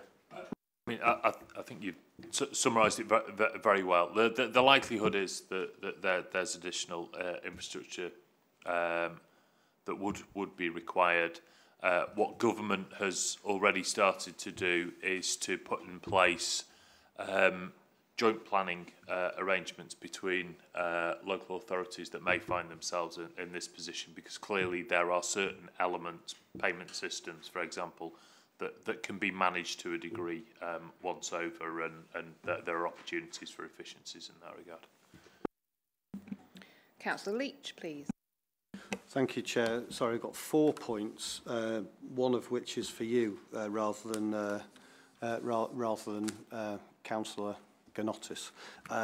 First point, how confident are you that we can deliver a plan that will be perceived by the government to be to allow us to reach legal compliance within the shortest time? Because my concern is that, and I raised this at Transport for Greater Manchester Committee this morning, because we had this report that came to that committee as well, although it was slightly different than this report. There were bits that are in this that weren't in the report that came to us in relation to 3.16.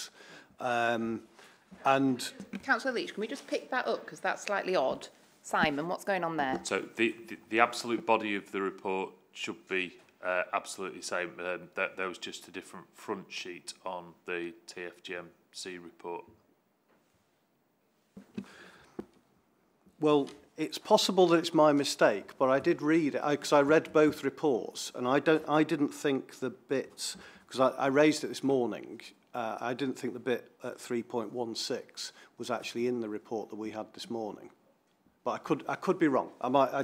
I may stand corrected, but I'm not so concerned about that. My concern is whether or not the report that whether or not the plan that ultimately goes to government, whether that will be perceived as being the way to reach legal compliance in the shortest time, if it doesn't include congestion charging. Now, I'm not I'm not advocating congestion charging or any other. I mean, we could come up with all sorts of scorched earth policies that would that would have a significant impact on pollution levels. But obviously, it's got to be a practical solution. But my concern is that the government might turn around and say, well, actually, you could have done X, Y, and Z. That would have been quicker. So you're not serious about it, so we're not going to fund it. So how concerned are you about that? That's the first point. Sorry to go on a bit. My second point is a particular bugbear of mine in relation to the planning system. And I hope that as you develop the plans, perhaps this in some way can be integrated into it. We keep approving developments that are actually going to increase pollution. So, for instance, Princess Road, Princess Parkway has been a designated business corridor, loads of development along that route, and every development that comes along increases pollution to a certain extent. I've argued that we ought to be, through the planning system, we ought to be introducing conditions that actually force the developers to actually help tackle the pollution problem. But the response from the council is, oh, well, the incremental increase in pollution is so minor that we can't justify that. Now, if it's increasing pollution, it's increasing pollution. If we're already exceeding legal limits, we should be able to put in conditions that ensure that these developments tackle it at the same time. So that was the second point. The third point was in relation to particulates. And obviously we're doing this because otherwise we're going to get a big bill. If we don't tackle NO2, we're going to get fined.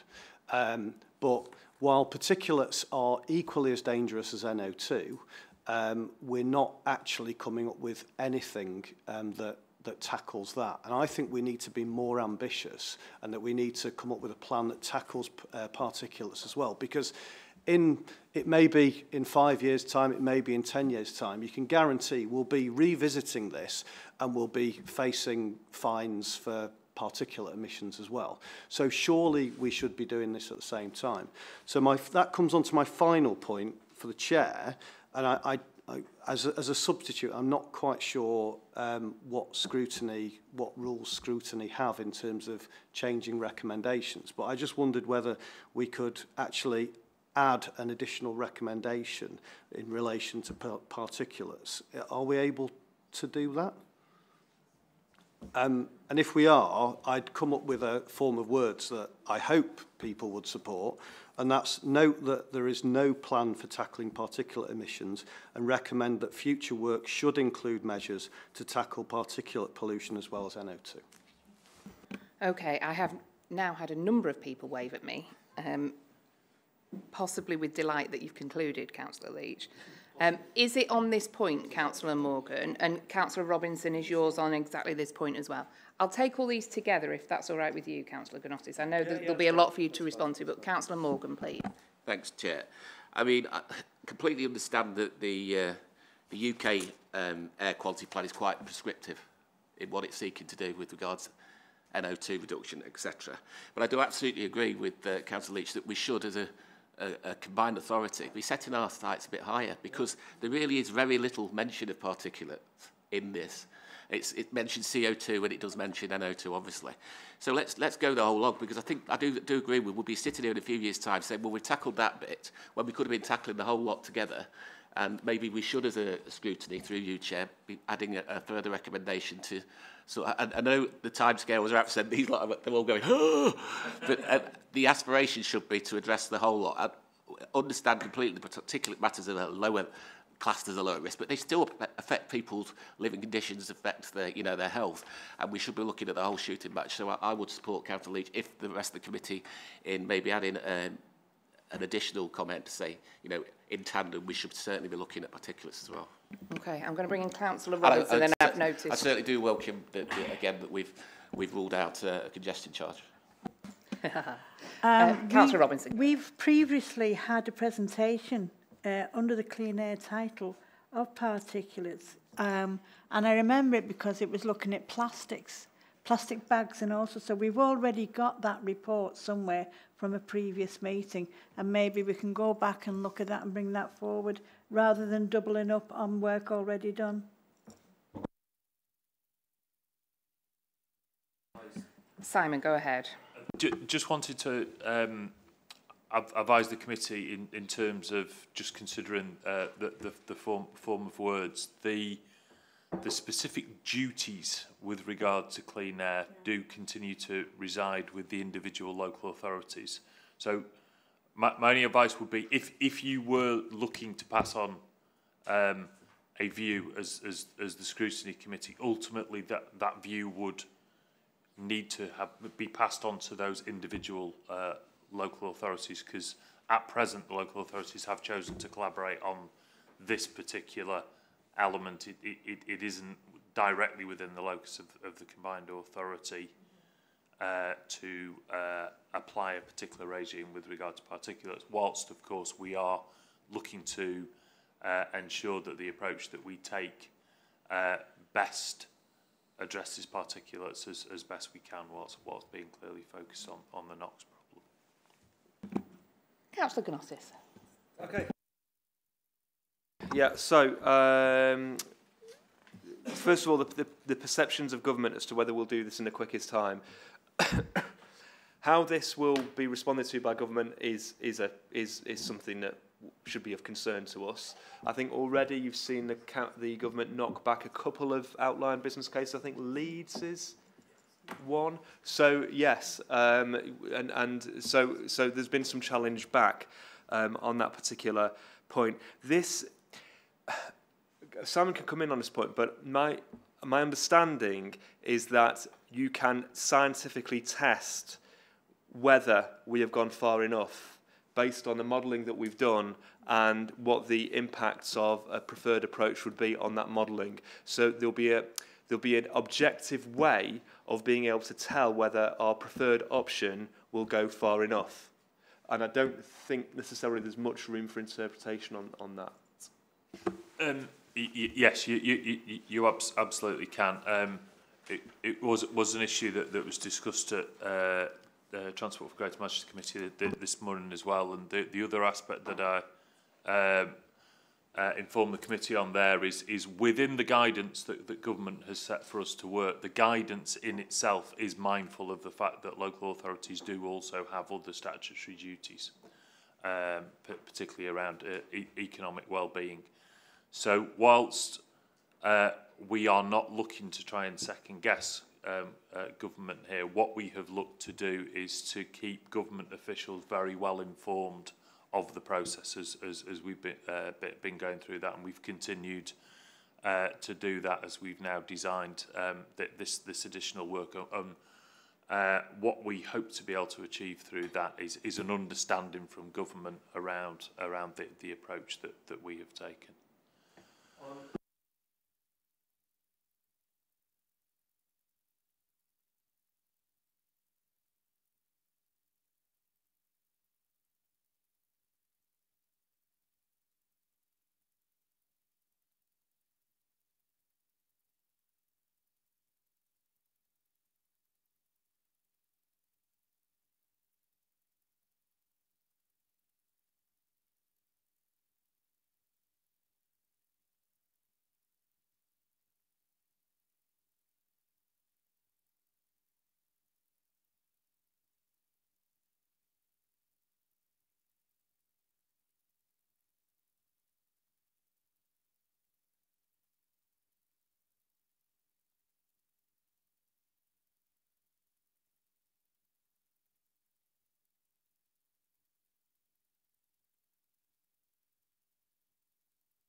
just not on. Even if we change to electric vehicles comprehensively, you'd still get some particulate matter because of the tyres on those vehicles. Now, in dealing with these 152 stretches of road, it's inevitable that we would also reduce levels of particulate matter. So this process will improve the issue of particulate matter. It's just that we're not specifically measured against that in terms of what we're required to do. So this is part of the mix in terms of particulate matter. It won't ignore it. It addresses that. I'm sure that the report can include mention of the fact that in doing this will also address particulate matter. But particulate matter is part of existing GM strategies and existing council strategies, and I think that members need to be scrutinising those strategies as well on an ongoing basis to make sure we're dealing with this issue. So we can't say we're dealing with this and not dealing with particulate matter. That has to be an important part of this. But as Simon said, we haven't agreed that we would deal with particulate matter on a GM-wide level. Perhaps we should, and that's something that we perhaps need to look at following this process. And then so in terms of the recommendation on particulates, perhaps we could work collectively over the next month or so on an agreed form of wording that would still meet the advice that Simon has given, but will show that we are alive to the issue of particulate matter, and in Greater Manchester we want to deal with this. But in terms of this process, they are separate. Councillor Morgan. Just a couple of points, though. Surely we must have the ability to be able to... Obviously, I do think we should be mentioning it more in our plan, but we should be able to have an ability to calculate the impact of reducing, our plan on the reduction of the particulate. Maybe accrued, but it just a fact the market that we're looking at it. But I have one concern that's been talked about. It's another.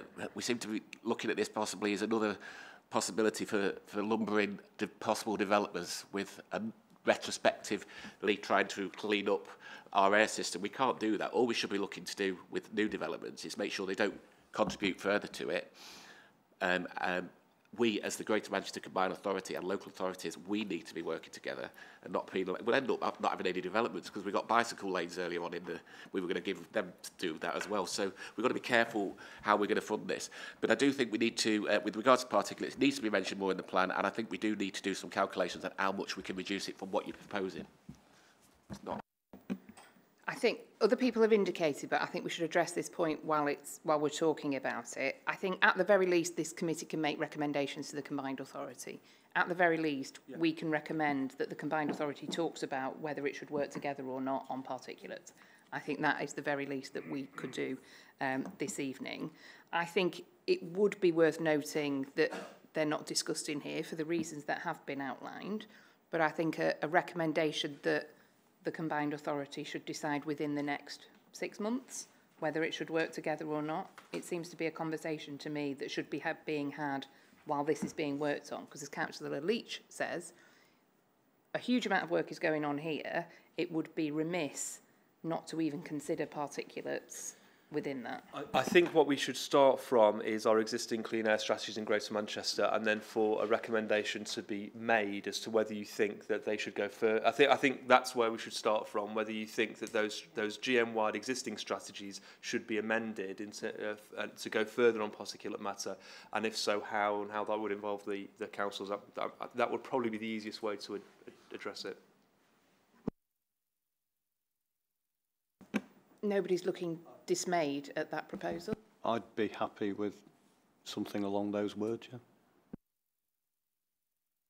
Okay, so we're recommending that the Combined Authority makes a decision on whether to work together on particulates or not. And I think the clean air strategies will come back to us. The Greater Manchester strategy comes back to us on a regular basis.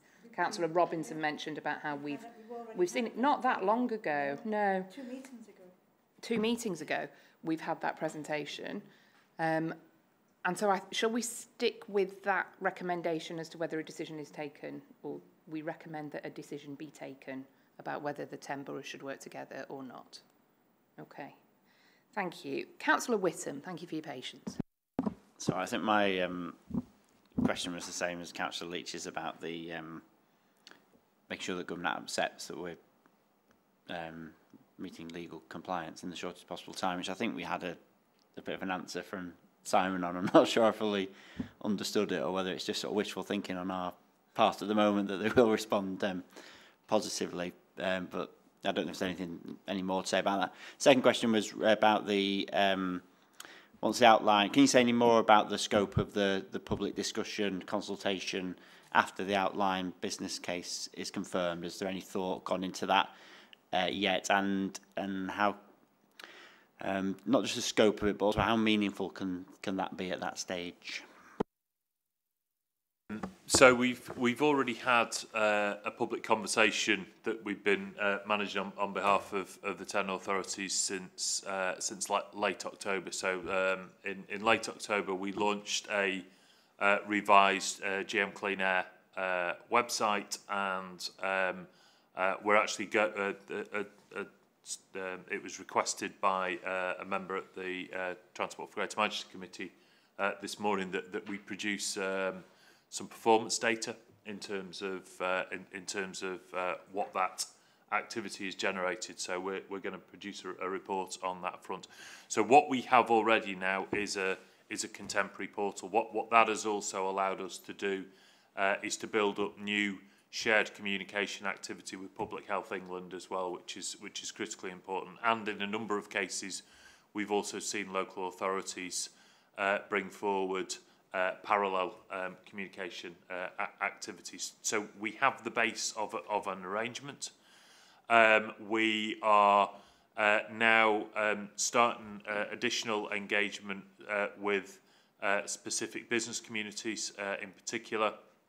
We've been working closely for some time, as you would expect TFGM to be doing, with the bus industry to understand their views and how we might best go about achieving a clean fleet in the fastest possible time within the bus industry.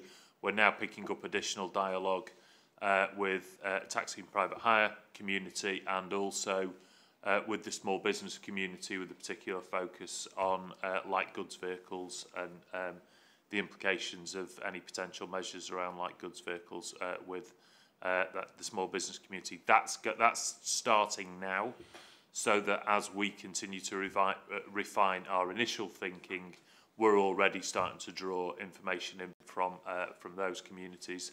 And then at the point that we bring firm proposals to local authorities, we would then set out a clear plan for a fuller public consultation around the proposals.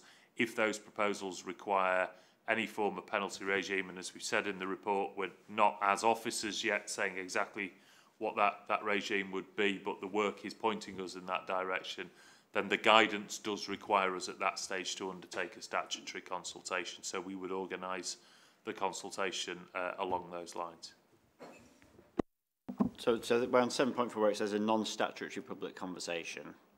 That's going to happen anyway, regardless. And you're saying there's a need for a statutory consultation if there's the penalty element.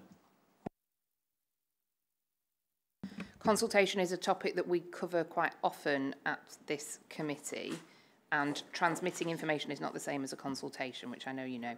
And some detail about that consultation would be of interest to this committee. So when you get to a stage where you're launching it, I'm sure we'd all like to have a look at that. Councillor Gunther, you're next on my list, please. Oh, I'm fine. You've moved on. Councillor Morgan, you're also fine. Okay, as nobody else has indicated, we have our recommendation, which is that a decision be taken about whether the 10 boroughs should work together on particulates. And I think that's everything. So thank you very much indeed. You are, of course, welcome back when you've got something further to report to us or involve us with. Okay, those who have finished now are free to leave the meeting, although, of course, welcome to stay. We have very little left to go, but bear with us while we get there. Item 8 is the work programme. Anything in particular to say there, Julie?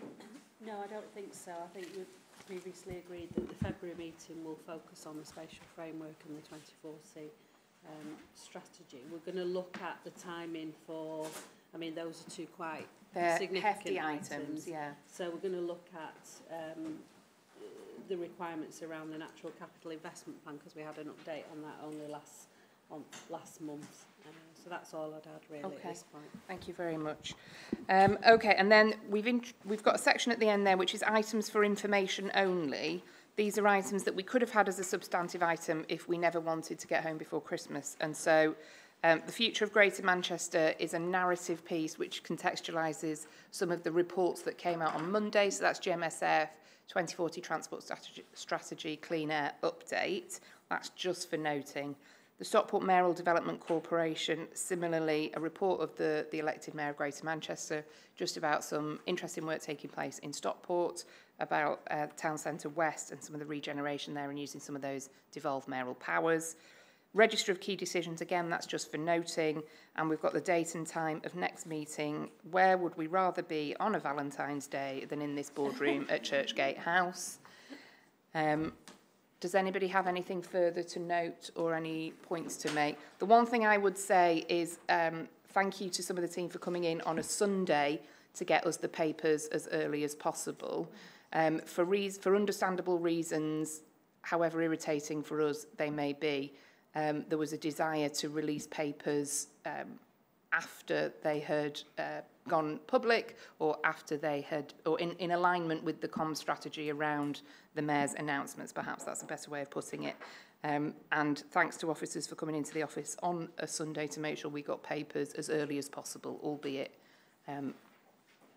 5 days before this meeting. We look forward to getting them the 8 days before the next meeting next time, because there should be no big mayoral announcements. We've got the chunky ones now, haven't we? Lovely. Thanks very much, everybody. See you next month.